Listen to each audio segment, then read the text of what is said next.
Inventory shortage has been kind of the name of the game for the last couple of years, which is why, immediately post-COVID, we saw that massive bump in home valuations. I think 28% in 1 year across the country, which is unheard of, and it's also unsustainable. We saw things start to creep down a little bit, but home values were still going up, which is to be expected. But then all of a sudden, interest rates started going up as well. But home values weren't coming down as the interest rates were going up. And so everybody's like, well, what the heck's going on? And it can really kind of be summed up into like inventory. So there was still, even with interest rates high, there were more buyers than there were sellers. Okay. Well, that's changing now. And I think a lot of the reason for that, and you can probably speak to that too, is that a lot of people were stuck in their home with a 2 or 3% or 4% mortgage rate. And the thought of selling at 2% and going and buying at 7% wasn't all that appealing. Would you say stuck is the term? And they had 2%. Yeah, 4%. Well, yeah, I mean, they were enjoying a 2% mortgage rate. I probably should say. They were committed to that. Yeah, they were they were in for the long haul at 2%. But now it's like, okay, we're 5 years past COVID. The rates are still high. We've had 2 more kids since then, and you know what? That mortgage rate at 2%, it's this house, we're going to kill each other if we don't move out and get some more space. Or the opposite of that, like I'm 75 years old and I'm tired of going up the stairs every day. I'm not going to do that until I'm 80. I'm just going to sell, bite the bullet, and pay the interest rates of today. So we saw that. But now what we're seeing is a lot of those people that were holding out are coming onto the market. So now inventory is up almost 30% in some markets. So if you look at Seattle, for example, I think they're 29.8% year over year inventory increase. And the buyer demand is roughly the same because the interest rates are still staying relatively high. So it's a very interesting market for sellers because sellers remember a time not that long ago when they could list their house for what seemed to be above market price, and they would get 5, 6 offers within the weekend, and they would all be above asking price. So that has changed. Seller concessions are on almost every offer that we're seeing right now on the list side. Days on market are increasing if you're not priced accordingly. And buyers are taking their time. They're realizing that it's not the frenzy that it was just a few years ago. They have more options now than the sellers have, and the tables have kind of turned. Is that what you're seeing on the lending side as well? And guys, before Mark answers that, we noticed one thing that's very disturbing, and that's most of you that watch our videos are actually not subscribed to the channel. We'd love to see you subscribe so that you don't miss a video when we put them out. And guys, guess what? It's free, and you can always change your mind later. Now back to the conversation. Yeah, it's funny. So, you mentioned 28% increase in value. And I mean, there was just a feeding frenzy going on during COVID. I mean, you could just sit on a street corner and do 20 loans a month. Yeah. I mean, it was crazy. But what that also happened is those values increased, then the taxes increased, and the insurance increased. Yep. Which affected the affordability to the point that we were at a point for a while where, I mean, okay, they sell their old house, they buy a new house, and they're paying the exact same payment even though they put down $200,000 or whatever. It just doesn't. It didn't make a lot of sense. And we are starting to see that. We're starting to see more people come in the market. We are starting to see that ease a little bit. Yeah. And in Texas, at least we have some exemptions that actually increased, I believe it was last year, for the school exemption, school tax exemption, and it actually increases again. They just passed it again to increase it some more. Yeah, I think it went from $100,000 per household to $140,000, right? Right. And before that, I think it was 50. Yeah, I think so. So I mean, they're doing what they can to help, with the affordability issue. But you're absolutely right. People are, if you put people in a small enclosed space long enough, like during COVID, and tell them they can't go anywhere, I mean, what are they going to do? And so imagine that. Now we have more kids. Right. And so, that coupled with the fact that the only thing that was open because it was necessary was the liquor store. Right. So I'm stuck at home with my wife and all I can buy is booze. So, oops, we got 2 more kids now. Yeah. So. Yeah. I mean, and so now those folks, they're in a position where they just basically got to do it. Yeah. Now, some of them are keeping the old property as a rental, which that's not a bad strategy. No. You've got a rental property at 3%. I mean, that's unheard of. Yeah. You see them normally, and they're in the 7s or something like that if you get an investment property loan. because it's more than a primary residence loan. Sure. And you have to understand each market, right? Because there's certain places in South Florida where inventory is actually down a little bit. It's not very much. It's a couple of percentage points. But then you go across the country to Seattle and it's up 30%. Texas is kind of right in the middle. Austin is the highest city as far as inventory increase. Houston and Dallas are kind of close second and third. But it really is market specific. And this is why you kind of have to dig in if you're selling or buying in a certain area, because every market is different. The average sales price across the country right now is flat. So it's about $369,000. That's give or take a few $100s what it was last year. So we're seeing a flattening in the prices. We're not seeing a huge price decrease. And this is where the dynamic gets weird with the buyers, because the buyers are like, oh, everybody's coming on the market. Inventory is way higher than it was a couple of years ago. Interest rates are up. We can start to lowball. And it's like, okay, yes, we can get homes for a discount. We can get sellers to contribute towards your closing or an interest rate buy down or stuff like that. But we have not yet entered into a 2008 sort of situation. I don't think, we went over that in a couple of videos already, that we're not headed to a 2008 type of crash. No. And this is where I think it's important for us to kind of prepare people whether they're going to be a seller or a buyer, right? So if you're a seller right now, it's very important to look at three things.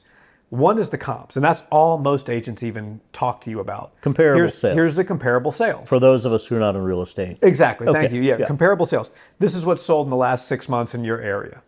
Great. That's wonderful for appraisals. The last 6 months doesn't necessarily speak to the next 6 months.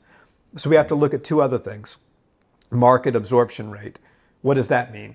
In a given city or a given territory or a given neighborhood, how many homes sell on average in that neighborhood per month? And then how many homes are on sale or for sale in that neighborhood currently? You divide that number by 6, that gives you your market absorption rate for the last 6 months. And we can say, okay, is there 2 months of inventory in this neighborhood or 3 months of inventory in this zip code?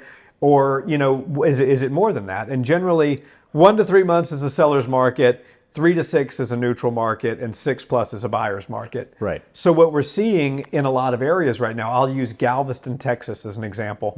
Galveston was the bee's knees as far as Airbnb goes when COVID hit. Right. Because everybody had to be, social distancing, so hotels were kind of closed, but you could go rent a house on the beach. You could stay with your family in the house, you could go to the beach, whatever. So everybody got into that business because it was the next gold mine. Now there's way more competition. The hotels have come back on strong. They're offering things that Airbnbs can't. There's regulatory crackdowns and stuff like that. So now everybody that had an Airbnb in Galveston is looking to sell.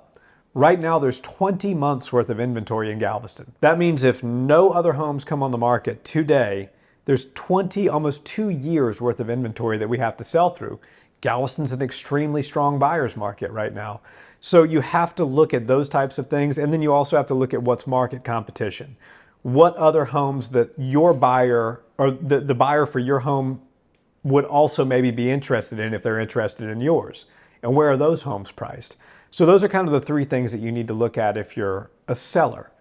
If you're a buyer, you need to look at what I said, the market absorption rate. Am I looking to buy in League City, which has about a 2.5 to 3 month market absorption rate?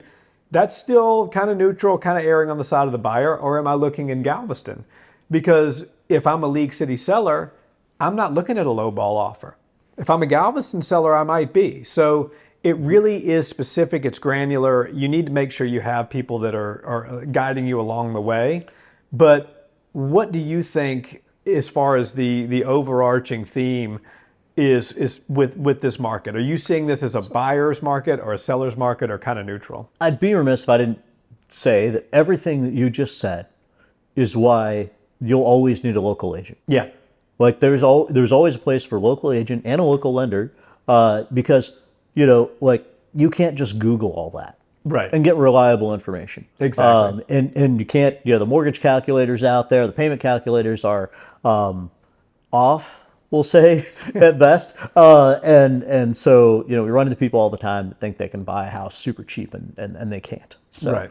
but I think, statistically, if they look at the number of buyers and the number of sellers out there, I think we talked about this in a previous video. It was, it was almost double the number of sellers as they are actually buyers. Yep. It is a buyer's market, and we're definitely seeing seller contributions, on every single deal. Our group does a good amount of business, probably one of the largest groups in the area for mortgages. And yeah, almost every single deal has 5,000, 10,000, sometimes more. Yeah. I've got a guy right now who's working on $20,000 in seller contributions. Wow. And hey, if you can get it, the numbers work, then all right.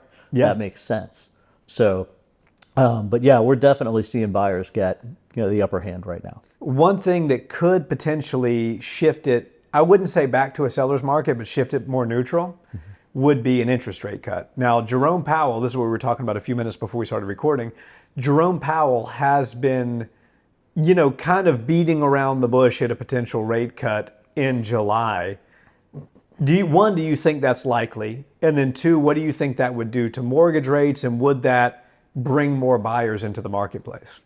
Powell's really been very specific on a couple of things. One is that they are committed to their dual mandate, maximum employment, managed inflation, stable prices, and that he's not going to be politically influenced or motivated. Yeah. He's stuck to his guns on that, and I got to respect the guy for that. I think that's great. Today, however, he came out, and he hasn't really said this until today. His statement today was he would be open to a rate cut in July, where there's been a lot of talk of maybe maybe September we'll see one. It's every 6 weeks, so end of July. It's September. Beginning of September. So and everybody kind of was thinking it's probably September. We've got another rate cut. Some people are talking they might be two, but my feeling is before the end of the year. Yeah. And so my feeling is, we do have a good shot at July being that time. What we're going to have to see is, the labor market move, and that would kind of put the nail in the coffin. Yeah. When the labor market really starts to get strained and unemployment numbers are up, and like, oh, okay, hold on, we gotta drop the rate, and I think that will help. It'll have a trickle down effect for everything. Yeah. For mortgage rates, for car loans, all of those things drop when the federal funds rate drops. And it will produce more buyers out on the market. We've been saying this for a long time. It is a buyer's market. Get out there, buy your house before everybody else does. Right. Because of simple supply and demand. Right. And that's exactly what's happened. Those people that were just they're bragging about the 2%, 3% rate. At the time, they paid $20,000 to $30,000 over and got zero seller contributions. Yep. Because that was the only way they were going to get the house. Yep. And now, of course, it's kind of the opposite, is that there's more houses out there than there are buyers, at least locally. And so, yeah, they're getting better deals, but the rates are higher. Yeah. Well, I think that's a good place to leave it. I think it's very individualized. I think that's the kind of the overarching theme of the conversation. Whether you're in Seattle, Washington, Austin, Texas, or Naples, Florida, Yeah. you're going to be dealing with a very different market in all of those areas. And as you mentioned, getting with people that know the local market. I know the Houston market intimately. If you ask me market absorption in League City versus Galveston, I can spit that information out to you readily. If you ask me just 2.5, 3 hours away in Austin, I have no idea. I don't even know what the names of the neighborhoods are there. So, it's Right. very important, as a lot of discount brokerages and, national, I'm on another part of the country type lenders enter the space, there is always going to be room for the local guy. And I think that's an important thing. And I think that's something that everybody should consider when they're buying a house or getting a mortgage.